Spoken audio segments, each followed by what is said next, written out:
Hello everybody. It's Mel and we've got our Q&A Healing Live, which is so exciting. And today what we're going to do is what is the number one thing that is stopping you from healing from narcissistic abuse and beyond. And this morning was such a funny morning for me this morning. Just going to turn that sound off. Something that was really quite interesting because I'm at the point now at 51 years of age that I need to wear glasses, and I feel like it's not as personal with these Q&As. I wear one contact lens in my right eye and I have one left, and I went to take it out and the package had been punctured and it was as dry as a prune. I'm like, oh my God. So I ran up the road and got another contact lens and made it all in time. But, and I think the moral to this story is, don't rely on your last contact lens. Make sure that you've got more than that. So I certainly will not be doing that again. So we've got people coming in and I'd love you to say hi and where you're from. Natasha, lovely to have you here. And Grace, hi. Where are you ladies from in the world? As you know, I'm from Melbourne, Australia, and we're just coming out of a really quite lovely summer. Coming into our autumn and temperatures have dropped, which I live at a beachside suburb and I kind of wish the temperatures aren't dropping because I love getting down to the beach. But anyway, that's it. So Susanna, hello from Maine. And Natasha, you're an Aussie too. You're from North Queensland, so you understand my accent perfectly. Marie, hi. Donna from Kentucky, and Michael from San Diego, because it's evening for you guys in the States. We're at, I'm at 11 a.m. Melbourne time. Hi, Jennifer from Canada. Oh gosh, so grateful. Thank you. I'm grateful to all of you too so much. And I tell you what, guys, it's just so lovely. We've got people coming in. Lenny from Phoenix. We've got Keely from Perth, another Aussie, and it's just so awesome that we get to join in this way to be able to connect in real time and work through stuff, because we're all here to work through our stuff. I want to get started, guys. I want to talk about, because we've had some incredible questions that when we've asked for these, and I just want to go to these and have a look. All right, so these are some questions that we've had, and we've had a ton sent in, and we've also had a lot from Instagram, which is great. And I really want you guys to think about Instagram, because it is a very amazing platform where we get to connect and share a lot of stuff and do a lot of growth and a lot of healing there. Really loving that platform. And if you're not yet on Instagram, it's really easy to do. You're going to love it. I'd love you to come over and connect with me. So it's at Instagram at Melanie Tonia Evans, because we're doing so much amazing stuff on there. And it's also a great way to connect and get help with things. All right, so I'm going to be covering off some of the most frequently asked questions. These are the hard-hitting questions that you've been sending in. And then I'm going to hand it over to you guys, and I'm going to ask for your questions, and I'm going to get through as many as I can in the hour. And all you need to do is write down your question in the feed, in the Facebook feed, and then my team get them to me for me to answer to you. For you. All right, so let's have a look at some of the top questions we've had from Facebook, Instagram, and within the MTA community. How do I keep my mind off the narcissist and thinking of them? Now, I just released a video which was the soul war with the narcissist, which is all about that. And this is the thing, what we've thought as humans is, this is in my mind, I can't stop thinking about this person. And we all know that feeling. I know that feeling where it just went on and on and on and on, and it drives yourself crazy. You think, why can't I stop thinking about this? But when we're looking at it as a mind problem, that this is my mind, we're actually in the wrong ballpark. We're not even anywhere near, we're not even on the field, let alone near the goals. because the brain follows the body. And this is what quantum physicists and also neuroscientists are now starting to realize, that when we have trauma that's hit us with emotional impact, what happens then is our brain will organize itself around that.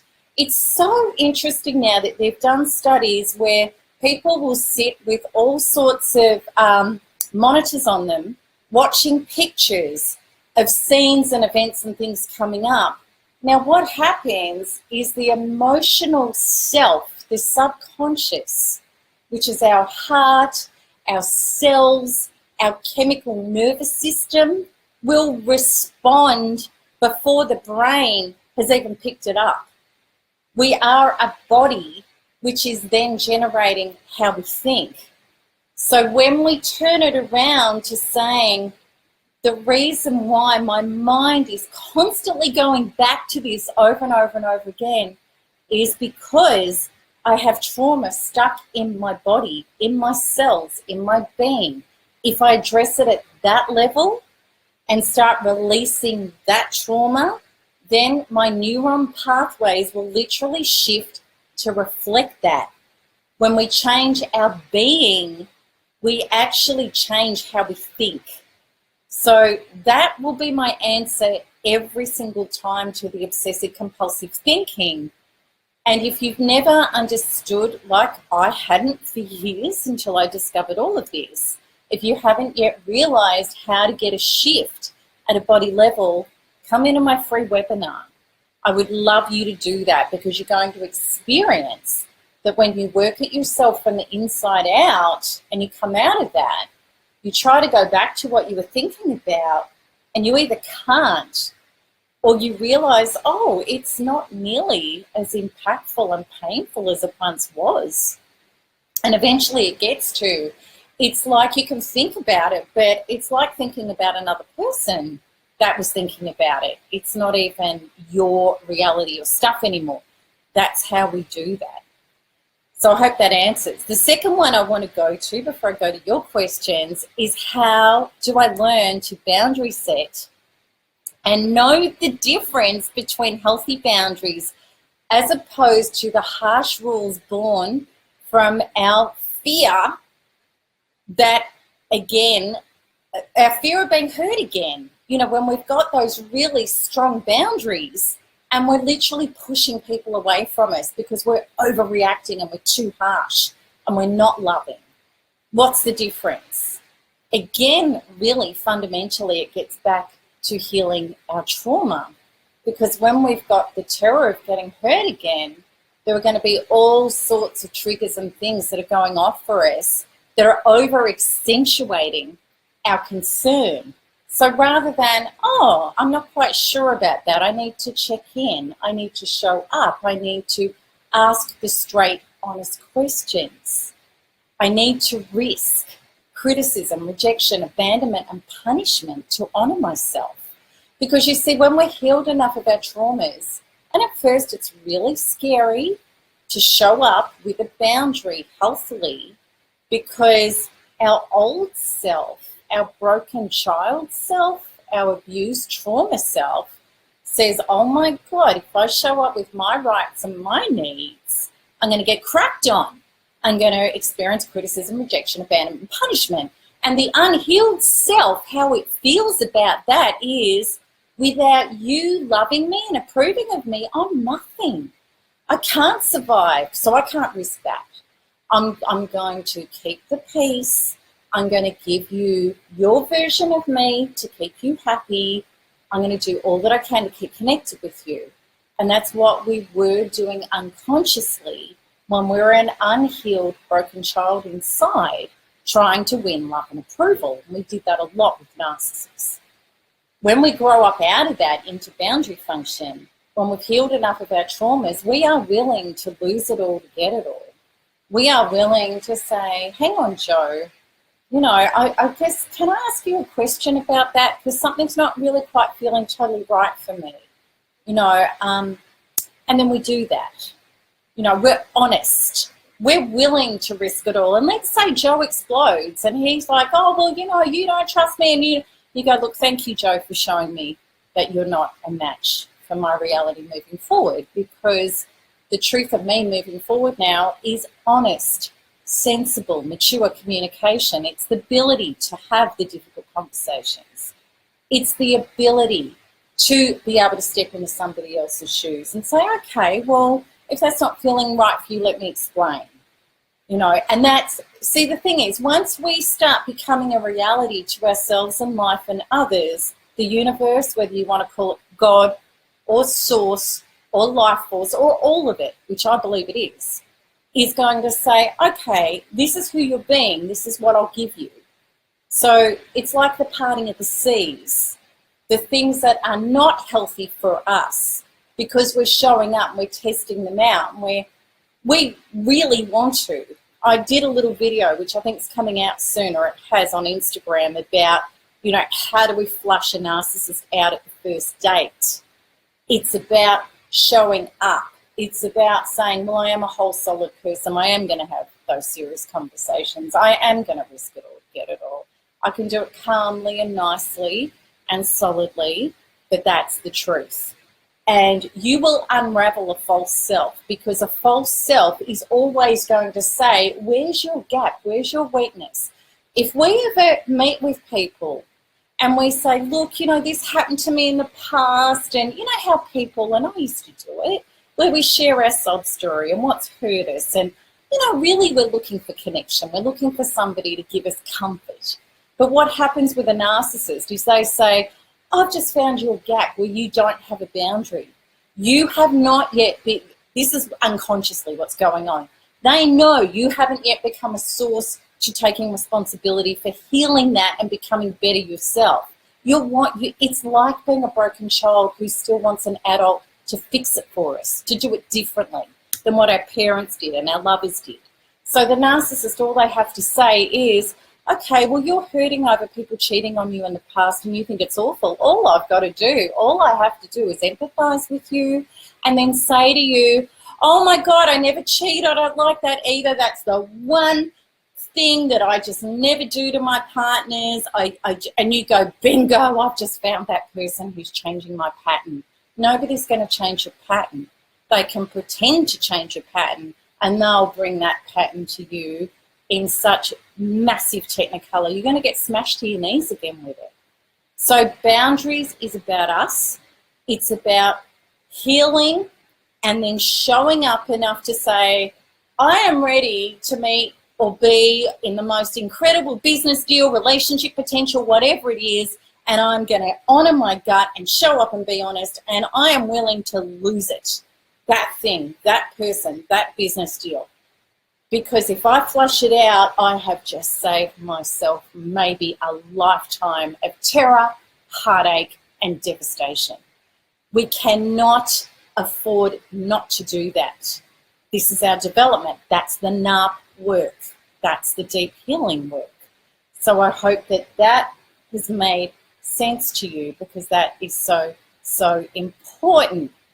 All right. And Nancy, we've got Nancy Missler in. It's so beautiful to see you, Nance. It's been a long, long time. It's just beautiful. We've got more people from Australia here. Stella, hi, go girl. What a thriver statement. I love that. I say that to people a lot too. Maybe Tenerife. I don't know where that is. Where is that, Stella? Is that in the US? Okay, so I'm just wanting, do you guys want me, somebody indicate, or a few of you indicate, do you want me to go over another one of our most asked questions, or do you want me to just jump straight into your questions? I'm at your service, whatever you want. What do you want me to do? All right, let me just get down to it. Okay, we've got questions coming in. How about we have a look at those? Hi, Angie. It's lovely to see you. It's lovely, lovely to see you. All right. Yeah, no contact. All right, so let's just have a look. All right, so Natasha, I want to answer this for you. I feel like little things are triggering my reoccurring thoughts. And Natasha, that's it. And those little things are actually hitting on a wound and a trauma inside. And see, this is the thing, when we really start with a thriver orientation, rather than thinking about, oh gosh, I just got triggered, I'm thinking about that. What we actually do, and we do this with module work, is we say, okay, that trigger, where do I feel it in my body? Is it in my heart, my solar plexus? Okay, I'm going to self-partner, I'm going to go inside and I'm going to be with that part of myself, and I'm going to find out what it is, or at least feel that dense energy in my body loaded up with the quantum tools that we can do now. I'm going to release it out of my being. I'm going to replace it with source. And then I've just healed that thing that trigger was about.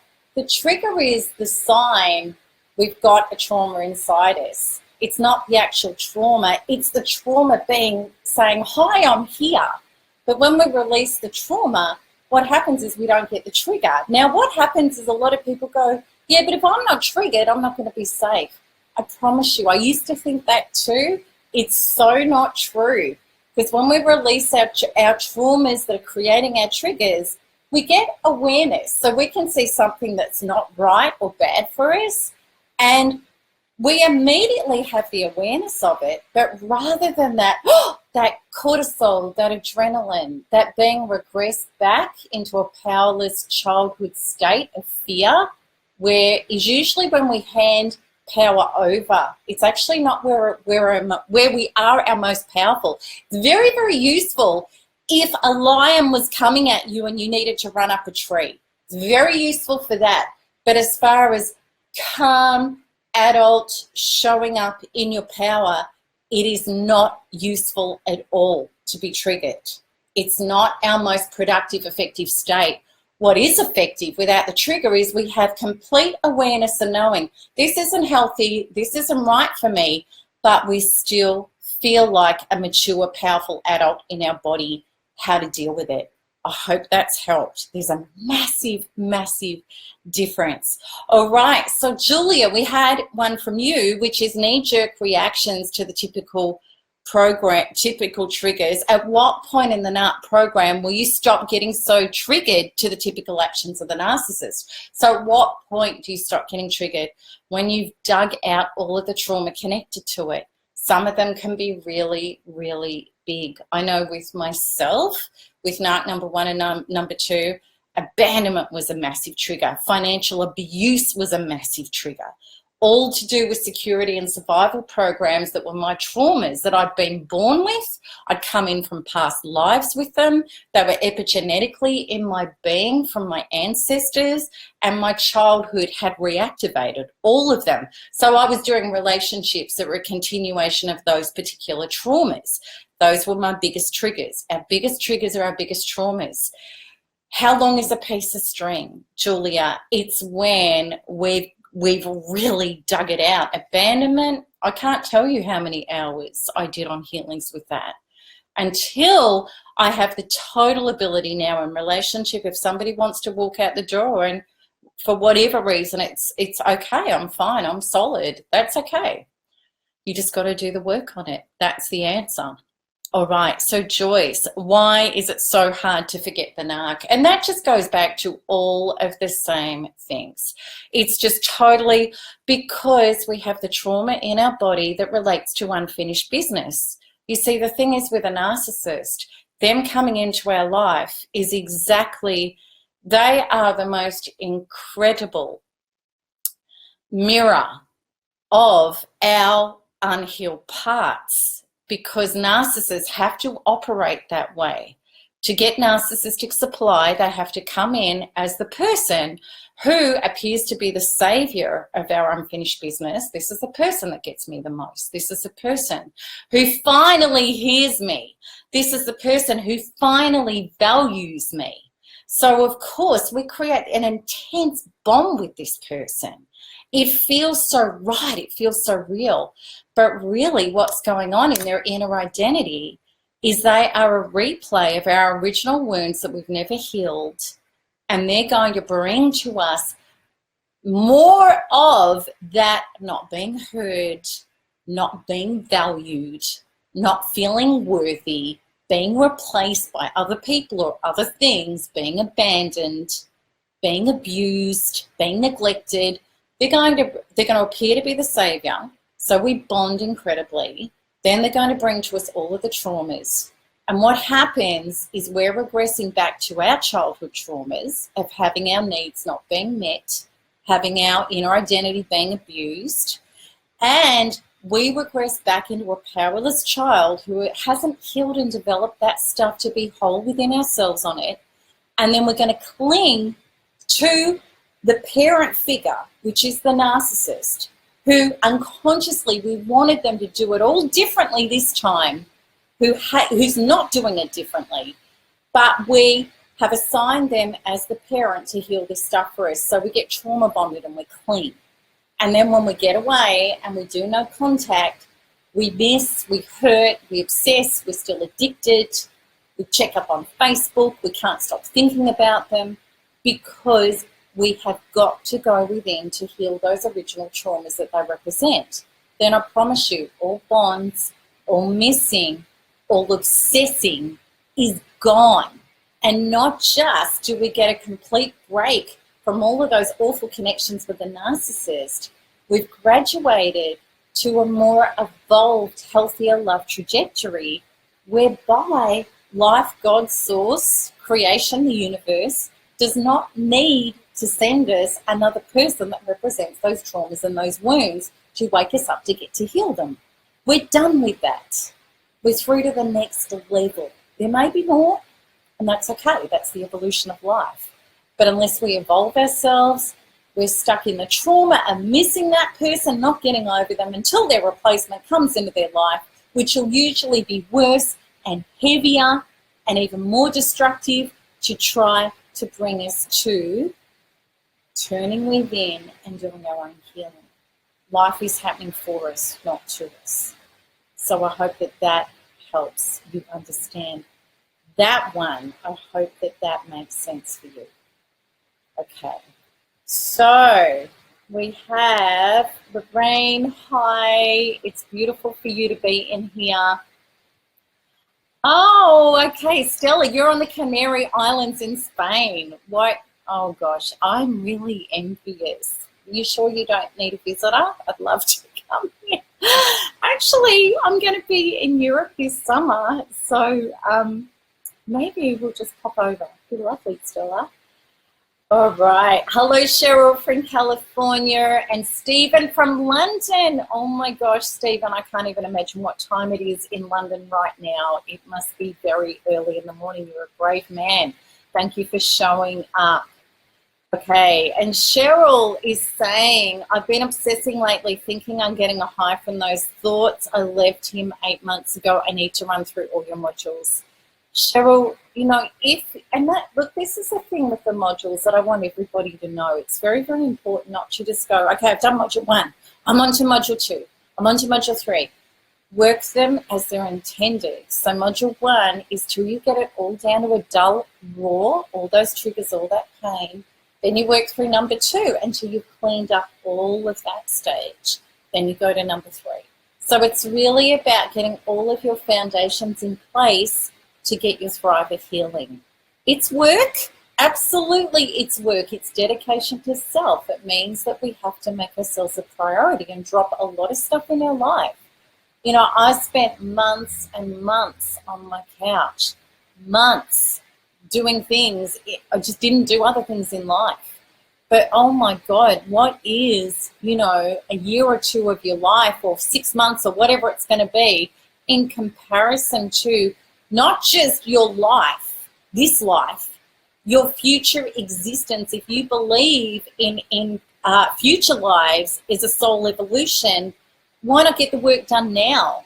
You know, if we don't get it done now, when are we going to do it? When we're 80? Are we going to do it next lifetime? Are we going to do it, as Joe Dispenza says, in 50 lifetimes?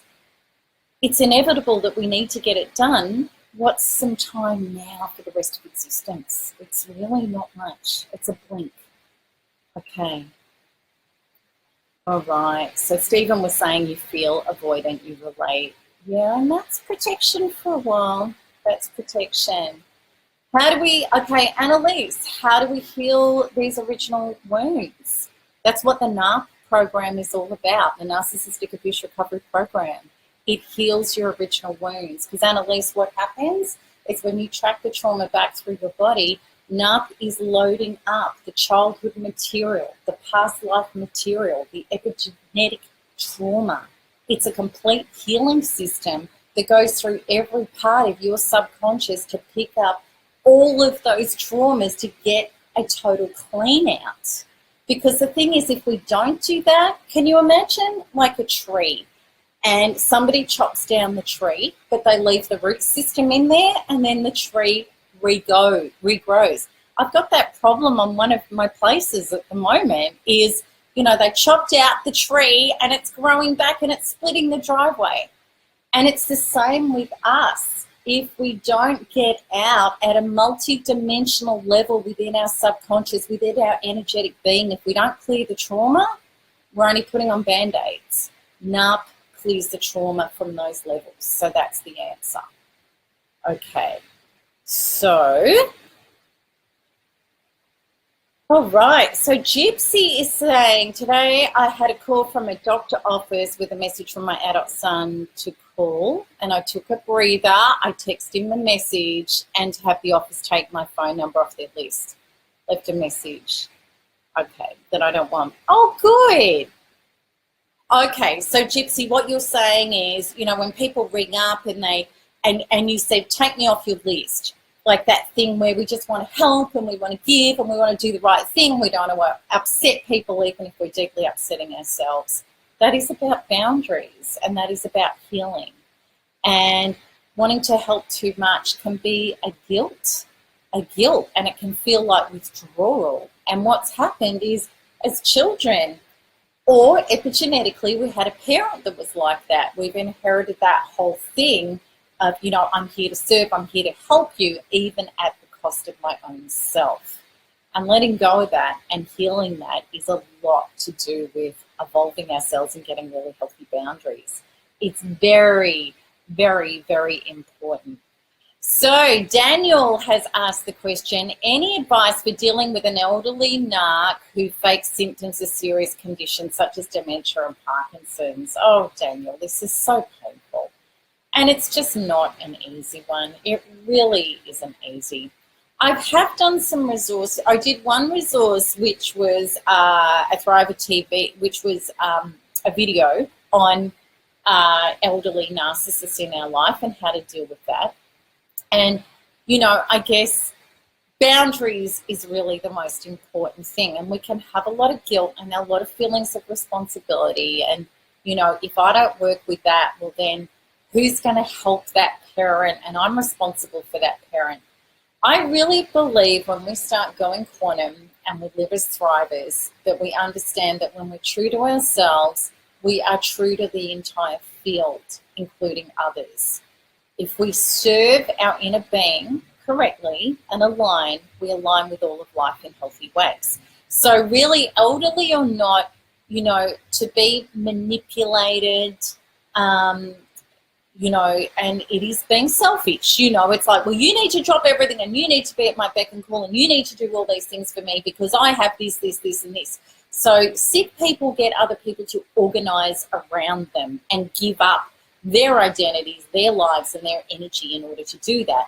Elderly or not, if we were to look at, you know, this person's soul evolution, if we enable them, Neil Donald Walsh says a lovely saying. He says, to allow an abuser to abuse is abuse in itself. We would not let our child hit another kid across the road with a brick and not do anything. We would not allow that. If we did, we'd be an abusive parent. So really, this is about when we're true to ourselves and we're honest to ourselves, we would have that conversation with that person. We would say, look, I'm actually not comfortable with this. This is what I am comfortable with. And then this person may dance and, you know, people don't like us taking back our power when they've been able to suck it from us. So we would expect a reaction. We would expect some dance or guilt trip or, something to get you to drop honoring yourself. So you stand in honoring yourself. You do it lovingly. You do it powerfully. You release your traumas that have been triggered. If this is a narc parent, you've been trained into this probably all of your life. And then you show up without the guilt and handing your power over. That person's got to step up. And when they actually step up, they come to the place, well, for me, it's healthier for them. They get some growth out of it. And if they're not prepared to do that, well, then that boundary is it. I have a good friend with a narcissistic father who does very, very similar things. And she got to a point with him where, and he's very disordered, very, very disordered. But she healed and stood up and laid boundaries. And now he plays that game with other members of the family. And she will still give and be available and do the right thing. But there are parameters. And he knows if he steps outside those parameters, she hangs up. She walks out the door. She says, sorry, I'm only prepared to do this. And he has learnt. And she is also past wanting him to be normal. She knows he can't be normal. He's not normal. However, he is as decent as he can be within her boundaries because she will walk out if he's not or hang up. I hope that helps because, it's a big one. It really is a big one. Okay, so Lenny is asking, my question is, what if you have a child with the person? Lenny, so many people in this community do. Okay, Lenny, I have a ton of resources. If you Google my name, Melanie Tonya Evans, co-parenting, parallel parenting, children, ton of resources that can really, really help you. Absolutely. You cannot, okay. I did parallel parenting, which was a really full-on experience that I just put down. And look up Melanie Tonya Evans Parallel Parenting. That will help you a lot. All right. So Patricia, let me just, okay, Evan, being harassed by my ex-wife and her mother. This happens a lot when narcissists will get minions and people. And again, it's really about boundaries. It's about healing the trauma, the triggers, showing up, what I will, what I won't. And really with narcissists, we don't want to tread around trying to keep the peace and give them ground to try and keep them happy. That doesn't work. If you give any narcissist an inch, they will take a mile. You need to be straight down the line about as least communication as possible. And it's all about my boundaries, what I will, what I won't, releasing my triggers. Walk that line because they lose so much power when you do that. All right, so Patricia has said, hi Mel, my son is moving out of the house with a narcissistic girl. I'm dying inside. Oh yes, this is hard. I want to help him, but he doesn't want to hear what I said. I'm so sad. Okay, Patricia, I'm glad you brought this up because this is something I'm very, very passionate about, helping our children. Now, when we're helping our children, you can't intervene and you can't say no and you can't point it out. The more you push him not to do it, the more he's going to push back and do it anyway. This is where we have got to go quantum, and I'm so passionate about this. So what you need to do is heal how you see him. It was the same when my gorgeous, beautiful son, Zach, went down a road of total destruction. I couldn't stop him doing that. And really, it was the same as being with a narcissist, what he was doing to himself.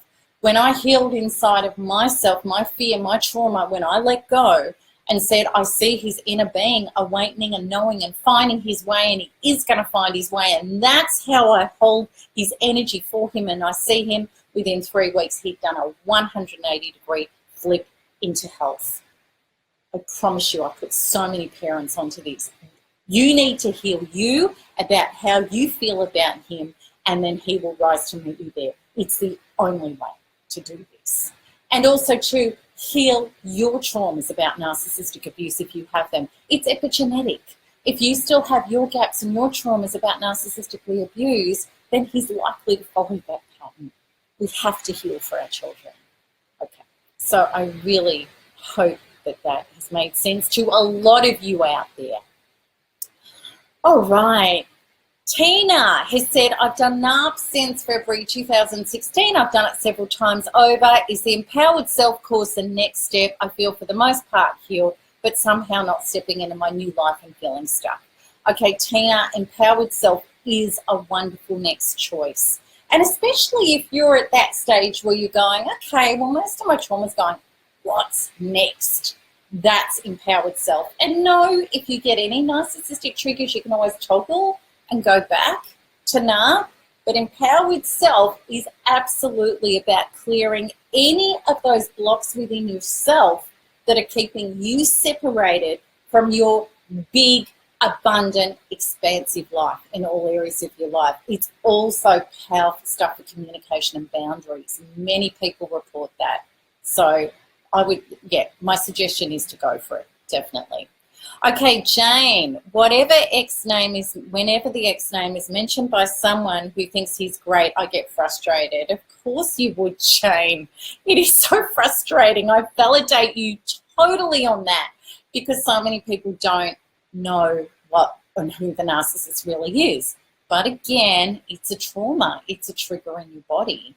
And when you go to it and load it up and release it and heal it, people will say that and you'll go, oh, well, they don't understand, they don't know. But there won't be the trauma on it. And what happens, this is such a great conversation, because then what happens is people will stop doing it. And I love that about life and the quantum version of life. It's fascinating. And we get to, when we wake up to it and we work with it, we go, wow, that just happened again. Because this is what's going to happen, Jane. When you heal, that trigger's coming to you because life, creation, God's source, the universe is saying, Jane, there's an unhealed trauma within you that is stopping you from being your most incredible, expansive, incredible self. This trauma just happens to be that. Okay, there's others as well, but it's that we're talking about. When you go to it, you heal it and release it, then what happens is people are going to stop mentioning him. It's like, you know, it is amazing. It's like when we're no longer scared of ladders, there's no ladders in our path. Jane, there's so many benefits in doing the inner work. It just is. It totally is.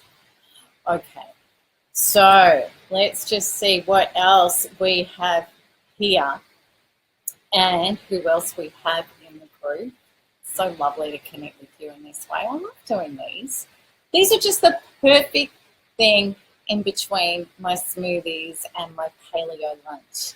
Okay, because at the moment I'm working a bit with paleo food. You know, a lot of people think it's caveman and it's, oh my gosh, it's so delicious. Because I'm just like, you know, I really do want to get off bread and I want to get off dairy. I just want to get as healthy as I can. And I think that's a part of thriving, that I want to feel the best that I can feel and I want to get the most out of life that I can because my life is so full and amazing. And so anyway, I've got an amazing paleo lunch that I'm going to be doing. Can't wait to do it. All right. Okay, so Laura Lee, hi. Okay, holding me back, so many details. I often feel overwhelmed. Laura Lee, this is another good conversation because it took me a while to work this out. You know, I was going, okay, well, I've got this wound, I've got a burning wound, I've got security fears, I've got fears of showing up, all the normal stuff, you know, and I've worked so much on those. But then we may have a feeling of overwhelm that we live with. I'll tell you another big one of mine is overwhelm, anxiety. I don't have enough time. I'm not going to get through all this stuff. I'm not going to make it. Big, huge for me, massive, and I know it is for a lot of people in this community. And what I realised was that we need to get really specific when we're working with NARP and quantum freedom healing. So, you know, now I know that if I wake up in the morning and that old chestnut, that anxiety of, oh gosh, I've got A, B, C, D, E, F, how am I going to get through it in all these hours, overwhelmed, I need to stop and work on the overwhelm. And then when I work on the overwhelm, I'm still working on it. It's still big for me. And I hadn't made it a big enough priority in my life. But when we do that, the beliefs start becoming, I've all the time in the world. And that's what starts unfolding for us. So all of you working modules, listen to your body. Exhaustion's another one. I'm exhausted. Go to the exhaustion. Pick it up. Get it out of your body. Bring in life force. Then you'll have energy and power. Then you start naturally gravitating to the things that match that. The healthy eating, drinking enough water. No, because I think what we try to do is we try to change on the outside something to make us feel different on the inside. And that's life the wrong way around. When we go on feeling like this on the inside, I'm going to change and reprogram that. Then we naturally start interacting with the outside in exactly the way that matches that. It's the easy way to do life. I hope that helps. All right. So let's just have a look. These sessions go so quickly. I'm just looking for some more questions. Okay, so Sheila has said, hey Melanie, love from New York City. Hi Sheila, I'd love to check out New York City. I so want to get there. I want to know if you have any other books you recommend to read. I read The Mastery of Love and a few others you mentioned in your videos. They were wonderful. Oh gosh, I haven't been reading a lot lately. I think that life is really busy. Look, I love Neale Donald Walsh's stuff. I guess you would have read Conversations with God, book 1, 2, and 3. I think that they're my favorite ever reads. Totally. Where have I been? Joe Dispenza's stuff's great. Bruce Lipton. I think it's all the stuff that I have recommended. I can't kind of off the top of my head think of any else right here, right now. Yeah. Okay. So, Cheryl, I've been obsessing lately, thinking I'm getting a high. Oh, no. All right. Okay, no, we did that. Okay. Kat, I dream about him 3 times consecutively the day after he moved out. I've never dreamed about him before. Each time was about him and others trapping me and being unable to get away. One of them was being able to get to him or get hold of him when I needed him while still with him. Woke up in distress and in tears each time. Our dreams, Kat, are such a powerful way of bringing through to us what's going on in our subconscious. I believe nightmares are still unresolved things in our subconscious. We can have dreams and they're nutty and they're crazy, but we forget them. But when they're powerful and impactful, it's our subconscious saying, hi, there is something here that is unhealed. So really what this is about, you needing him and him not coming. That's an unhealed trauma that would have been set up for you long ago, where your needs weren't being met, or where you were, you had that terror of feeling abandoned and nobody's coming.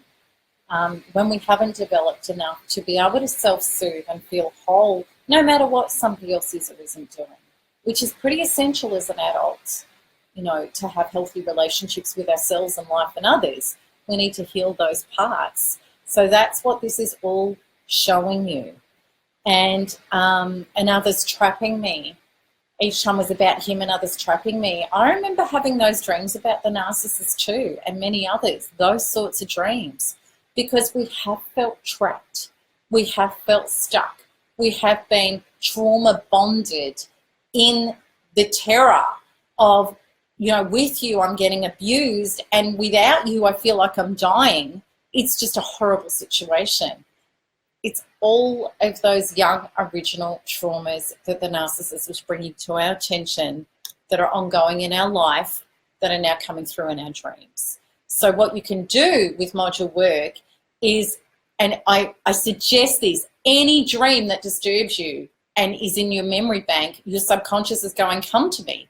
So go, okay, this dream, those awful anxious feelings, where is it in my body? Where do I feel it? Okay, I'm going to load it up with module 1, or use Source Healing and Resolution in module 10, and I'm going to clear it out of my body and heal it. That's the answer. So Patricia, my daughter doesn't believe my ex is a narcissist and thinks I read articles and make him fit the description. She doesn't want me to show sadness, any emotion. My daughter also texts him, which is hurtful to me. What do I do? Oh gosh, big big, big, big. And I remember all of that. Narcissist number one in my life had everybody wrapped around his little finger.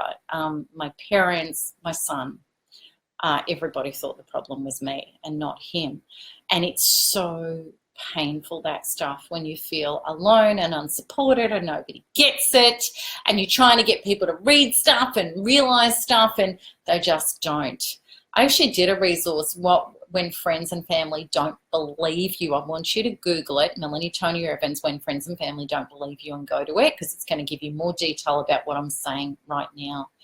The absolute solution to this, and there's only one, is to drop that need for her to get it at all. And it's for you to go inside and clear out all of the trauma about her not getting it, you feeling unsupported, unloved, all of those feelings.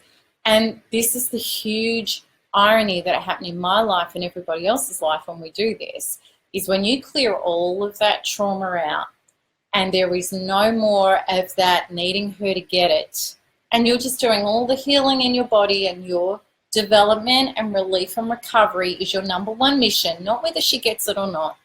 She'll get it. She will actually get it. Without people get it when we don't need them to get it. Now in my life, everybody, my parents, my son, the people that stayed with me, which was very few, the new people in my life, an entire community of tens of thousands of people get it, get me, get it.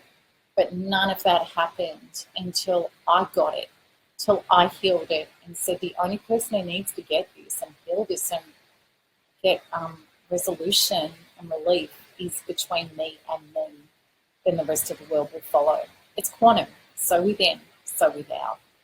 It's the only way. Okay. All right, so Rashad, I think Rashad, I hope I pronounced that right. Does the golden child recognize abuse to the scapegoat sibling, and why do they call it abuse? Oh gosh, I guess there are varying degrees of this. Well, the golden child, if they've always been entitled and they've been brought up to be selfish and have it their own way, well, I think the thing is children are pretty narcissistic anyway, until they develop limits and boundaries and repercussions and empathy. They're things that come with maturity and integration. Most kids are pretty selfish and narcissistic anyway. We all know that, the parents. The golden child is going to be especially so if they've been over entitled and they've been given everything, and they're used to the golden child missing out, the scapegoat missing out and being abused. It's their normal. And I guess as the other parent, the healthier parent, it is about boundaries, it is about limits. It is about bringing some normality back into that and hopefully being able to have some influence. I hope that helps. All right, so Teresa, what's holding me back is feeling that I'm working the program alone and I'm having trouble being accountable to myself. All right, so Teresa, there's specific feelings that you need to go to and clear. Okay, so I would target in my body, I feel like I'm working it alone. Also, too, connect up in the NARP forum, and then you have your tribe that are also working the program as well. That would be a really big suggestion that I would have. I'm having trouble being accountable to myself. Start up some accountability in the NARP forum, and also clear. Do you know what, Teresa? Our true power is about being accountable to ourselves. It actually is. We can bring, or somebody close to you, ask them to be an accountable partner. Do that as well. There are solutions. Okay, so Shauna, I've gone through all modules. I left the NARC 7 months ago. I've been no contact, no social media. That's good. I feel whole and self-partnered. But I had a nightmare the other night about the NARC, and it created a trigger. The NARC is on my mind again. I've tried going quantum, but I can't seem to find the blockage or the trauma. How do we break through with a stubborn blockage? Okay, so how I break through with stubborn blockages, Shauna, is I use the goal setting module, which is module 11, and I set up the goal, the source, healing, and resolution of this block. Then what I would do is muscle test, eye muscle test, or if you don't, intuitively go, 10 out of 10 would be my goal. It's completely resolved. Okay, I'm at a 2 out of 10. I've got 8 points within me of that blockage. And then we signal our body, I'm calling forth this block. Open up, breathe deeply. Where is this blockage in my body? Then you're going to find it, feel it. If it gives you no information, and blockages can do this, where we can't get an age and we can't get what they're about, don't worry. Just breathe, keep your body open. All right, I feel that dense energy in my solar plexus.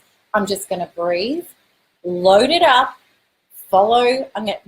When I see my little me, my small self that I need to do my integration, I'm just going to allow to come forward whoever's there, whoever that being is, whether it's a past life self or a child, it doesn't matter. I'm just going to allow. And you just follow the process through and keep clearing each block. If you call it forth in your body and you can feel it in your body, you can shift it. Just keep going until you get a 10 out of 10. Even if you don't get an age and even if you don't get any information, you will clear it. So Shauna has said, I've gone through all the modules. I left the NARC 7 months ago. I've been no contact. Oh, sorry, Shauna, that was exactly the same one. I was reading the same one. Okay, this is what happens when I'm doing a lot of reading with one contact lens in, clearly. All right, so, oh gosh, I don't know about you guys. I need to do some work on menopause, I've decided. I'm very open and honest, and I'm going through menopause, and you know, my channel works brilliantly and I can do this work, but I go into the supermarket and I'm like, 2 items to buy. What was that? What was I have to write lists for everything? So I know that I need to do some memory work for menopause because it's quite hilarious. And my partner, Brad, just looks at me and he's like, are you having a fluffy moment, sweetheart? I'm like, well, yes, babe, it's menopause. It's very funny. So, you know, I've been ditzy at the best of times, but I think it kind of makes me super ditzy. So I don't know if anybody else out there can relate. All right, so let's have a look at this. So Jill, my narc is using my son to get to me now. How do I get this to stop? Yes, that's what narcs do. That is totally what narcs do. So it's about us. Well, we can't stop our son doing things. This is the thing. When we focus on the problem outside of ourselves and we try to change anything to make us feel better, it never works. It backfires on us. So what we always have to do, and what you need to do, is with you, heal that trauma and step into your boundaries so that you can become and clear with your son about it. Start living your life in integrity with your boundaries, with your son, and heal. And also too, heal yourself to the level where you see him stepping into truth and get peace on that. This is the quantum key that we'd all been missing. When you get peace and resolution as the feeling, the event outside of you must switch to match it, because you've unconditionally become the source of the change. That's the quantum key. That's the answer to creation. Because let's say you're like, well, I'm trying to manifest this and I want this, but I'm actually not going to feel at peace until it happens. It's never going to happen. When you feel at peace unconditionally before it's even happened, we even get to the point where we say, well, look, you know, this is what I feel, this is where I am, but whatever unfolds out there will just be. When you get to that, it will unfold. I hope you're feeling what I'm saying, because it changes everything. And you know what? I could actually say to you that paragraph or two every time in those exact words for everything you're asking me, because it's actually the same answer. But, you know, because we're human and we're chewing this around and we're learning and we're creating new pathways and we're changing our lives beyond description from the inside out, We need to hear it in different ways. We need to have it in different applications. But it is actually the same thing. Truly is. Okay, so Joe has said, thank you, Michael Picardo. I've been doing module 1 for the last 2 weeks every day. How do you find what it is within yourself to heal? I think I've opened myself up and listened, but I can't think of anything else that would be causing the pain. This is where our logical mind is going, well, I need to get an answer.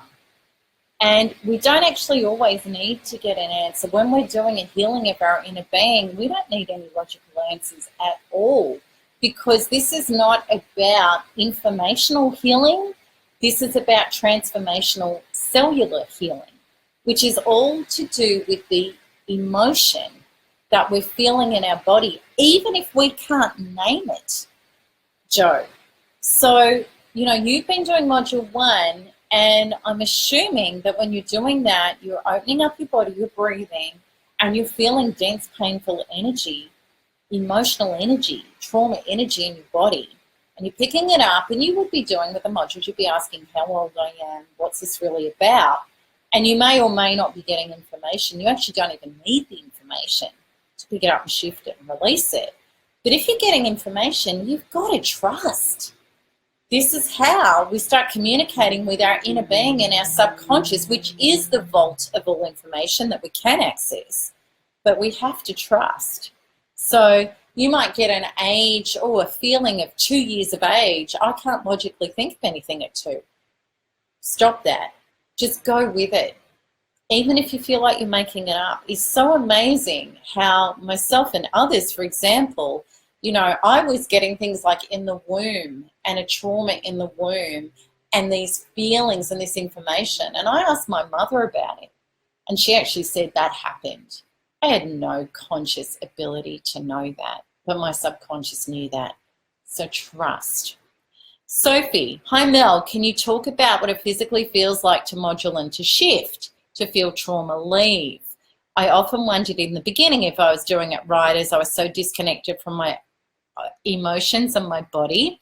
It often feels like an exorcism. I sweat, rock, arch my back, my heart rate goes way up. It feels like a cardio session. I think it actually burns calories. Great. No more exercise, everybody. Just do NARP modules. Have you had similar experiences? I love this post. Sophie, I've had the most incredible experiences. I've physically vomited on releases. I think we can all have different sensations and we can experience different sensations.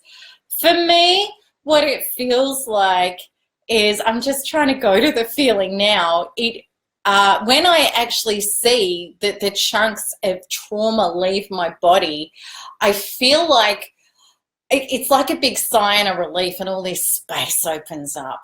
And then when I bring in source, I feel this profound feeling of bliss and love, like I'm tingling from head to foot. It's like my aura grows feet longer. And it's a feeling to me, a somatic body feeling, as if everything is okay and is in perfect order in the universe. That's what I feel. When it's been really big, painful stuff, like big epigenetic past life, terrorizing traumas and collective human traumas, when I've been loading those up, and I really learned, as we all can and need to, is that it's just trauma, it's just emotional pain, and we get gutsy and we just open up and breathe. And absolutely, I've shook, I rock in those big traumas, which I don't have them anymore, but I used to. I've cried when I've loaded, I've howled, I've breathed, and when I've released, I felt like I'm giving birth to an elephant. And then, if it's a 10 out of 10 in intensity, the relief in the replacement is like a 10 out of 10 in bliss. But with the big ones, it can take a few shifts to get to that. It's like you shift a whole heap of stuff and then another lot bangs in. And you go, okay, breathe, So it's like, you know, your baby's in the birth canal, but you're going through push downs and another one and another one and another one. But when you get through them, it's like, oh my gosh, I feel 30 pounds lighter. Maybe that's the weight loss you're talking about.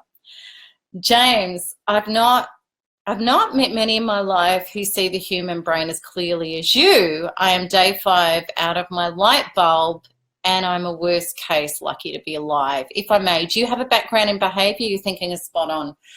Thanks. Okay. Do I have a background in behaviour? I absolutely have no background in behaviour. And the thing is, gosh, you know, when I had my breakdown, my psychotic breakdown, I actually saw life and the truth of it energetically in a way that was so powerful and so succinct. It was like I'd stepped out of the matrix into reality, and it was bang. And maybe you got to be out of your mind to know and see that the way I did. It never left me. It never left me. That's actually what happened. And I just work with that. I've read stuff that's confirmed it, you know, like Joe Dispenza, Bruce Lipton, things like that, and explained it a little more scientifically than the way I saw it. But I guess I never learned it. It was just, I remembered through that experience what we all know cellularly. I became that reality without the veils and the illusions and the lies that have trained us out of that. We all are that without the veils and without the trauma. We just are that. I hope that explains. Lydia, I'm so glad I stumbled across your website. I have a question. Can someone diagnosed with MPD be on the continuum but be able to acknowledge their disorder and actually give up their toxic world people thoughts and actually change their way of thinking and stop abusing? Lydia, I don't know of any credible case. I don't know whether that's possible. I actually don't. What I do know is that in our personal universe and in our generation of our life and our reality, that we have to be certain values, truth and boundaries and authenticity and be walking that to be conjoined in that by life and other people.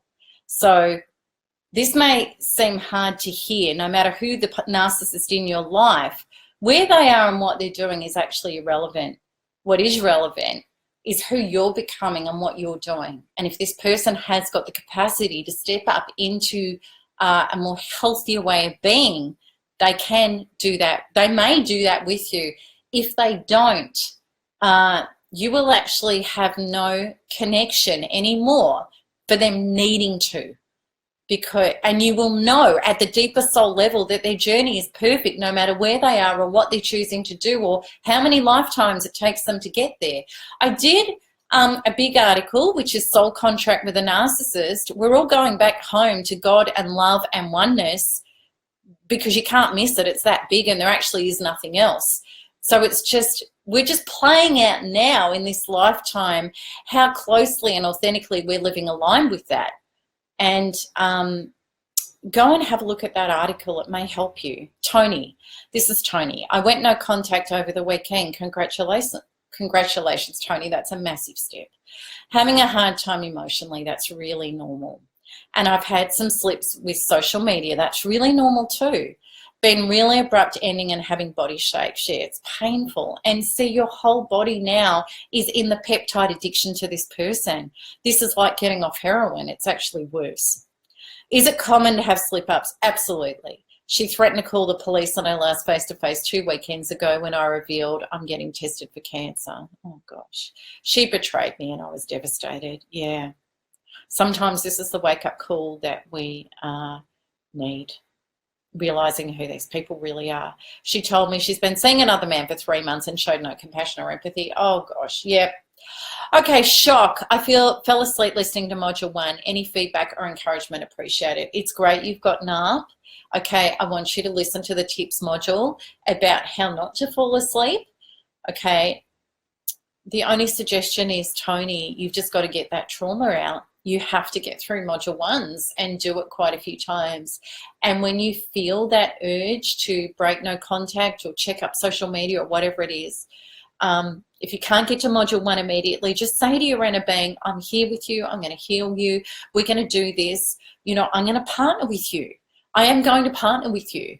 Okay, and put a boundary with yourself, no contact with those things. Get to module 1, have a listen to the tips module about how to stay awake, do the work. That's the solution. That's the only solution. Okay, so Jill Anderson, can you explain why we stop feeling empathetic and seem to feel like we are the abusers, although rational and actions say otherwise? Jill, you know, when we hang out with sick people, we get sick. It's really quite that simple. And also too, we're in so much trauma that it's like we're a castle and it's sustained massive hits. So we put the drawbridges down and we put, you know, we put the soldiers and the armed forces around it. We have to till we get our healing done, of course. Donna, my Nart father is elderly, sick and has crippled his main supply, my mum. Oh, that's so sad. I'm so sorry for you and your mum. I'm low contact but torn about what to do, as I believe they are soon ready for a nursing home. He's crashing and burning as far as I can see, yet still living in a complete fantasy. Narcissists do usually get worse as they get older. They get more disordered. Thinks I should quit my job and life, sell all I own and give it to him. Absolutely not. I want to rescue my poor sweet mother. Very torn. All right, Donna, it's not your responsibility to hand him everything and self-sacrifice your life. Yes, your mum has self-sacrificed her life. You know, that's been her journey. That's been her evolution. She probably hasn't got it in this lifetime. You know, the boundaries and the self-love and the self-worth, that's okay. You know, she may another time. Would it be possible for your mum to come and live with you? She probably wouldn't leave him though. You have to honour you.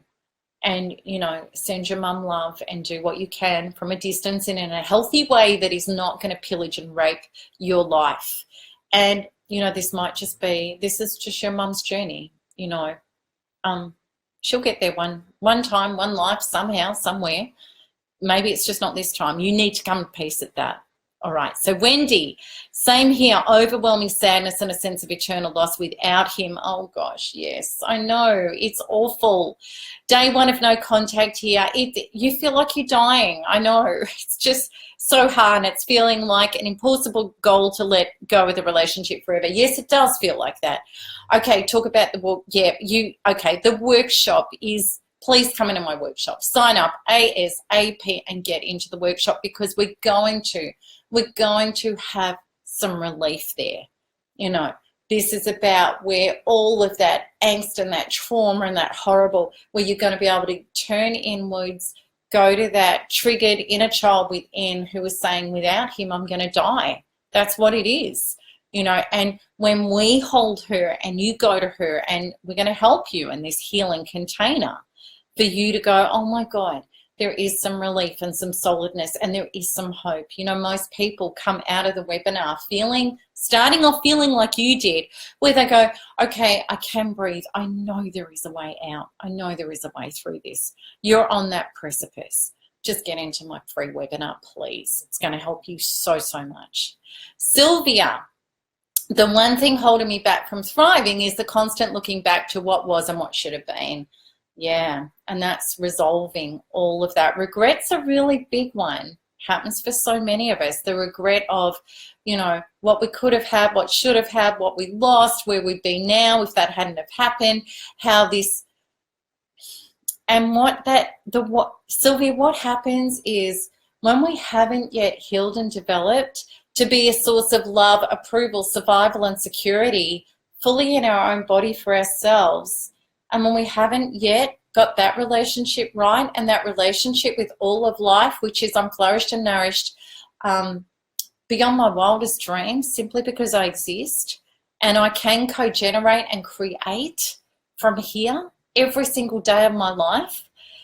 When we've been traumatized and when we've been, we've never traumatized or neglected or never unconditionally loved or generated enough self-belief in ourselves to have that self-love and that self-worth and that connection, well then when we pinned it all on somebody else and they didn't provide it, we feel like our life's over. I felt like that with NARC number 1 horrifically. And now, as a healed version of myself, how I feel about all of that is completely differently. So, Sylvia, you're saying holding me back from thriving. Thriving's not something we just logically decide to do. We don't wake up one morning and go, okay, I'm going to thrive. What we do is we go to thrive. We go, I've got inner trauma that I need to release and reprogram in order to be the person that I want to be who is thriving. It's the inner work. So this is the inner work. If you're not sure how to target that stuff, the NARC Forum is an invaluable resource to get some direction and pointers with that module work to clear those. When you clear those, you will start soaring. Your soul wants to get going. The natural force of the universe and our souls is expansion. It's only blocks, trauma and false beliefs that are stopping us doing it. When we clear those, our life takes off in the way it was always intended to work, which is loving, expansive, inspirational, joyous. Okay, so Rebecca, in subsequent relationships, how to spot a narc before getting hurt too much? It seems tempting to want to grant people benefit of the doubt, but yet where do you draw the line? This seems hard to determine. Yeah, great question. It is hard to determine. And there's only one way we can flush out a narc, is showing up honestly, speaking up, being prepared to have the difficult conversations, laying boundaries. Retaining our own life is another very, very powerful thing that we need to do. Because if we don't have a life and we go forth into somebody to get a life, well, then we're going to put up with all sorts of crap from that person in order to have a life. But when we have a life, when we meet somebody, we say, well, you know, I still go to my PTA meetings. I still go play netball once a week. I still do this. These are the things that I love doing. No narc's going to put up with that because they need to make you the center of their universe. So when we have a life, we also have our own feelings and our own opinions, our own needs, values, and boundaries. We establish all of those things. No narc can put up with that. You will flush a narc out very, very quickly because you will have bottom lines. Okay. I hope that this has helped. Our time is up. We're going to keep doing these because these are so, so amazing. I love your questions. They're, you know, you're really reaching deep. They're very honest questions. And I hope that, that my answers have been insightful for you.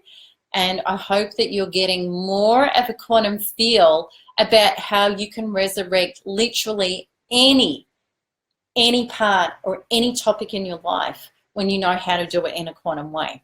So thank you so much for joining me, and I've absolutely loved seeing you, all of you here and chatting with you. And if you'd like me to continue doing these live Q&As, please leave a comment saying yes and hit the like button if you haven't already done that. And if you're just getting started on your Thrive Recovery, please make sure that you've signed up to my free 16-day recovery course. And please know there is no obligation for you to do anything other than my free resources if that's all you want to do. But you will discover powerful quantum stuff that if you want to take it further. And also too, you know, once you've signed up to me, you can unsubscribe at any time. There's no obligation and there's absolutely no risk whatsoever. So, you know, I'd love you to do that because then you're taking it from informational healing, which is all of my articles and my videos and stuff, to transformational healing. My articles, my videos are supplements. The transformational healing is the deeper inner work that changes who we were being into who we can become. It's really powerful stuff. So thank you so much, everybody. It's been an absolute joy and an honor to connect with you in this way. And I will love seeing you again really, really soon. Lots of love. Have a beautiful day. Bye-bye.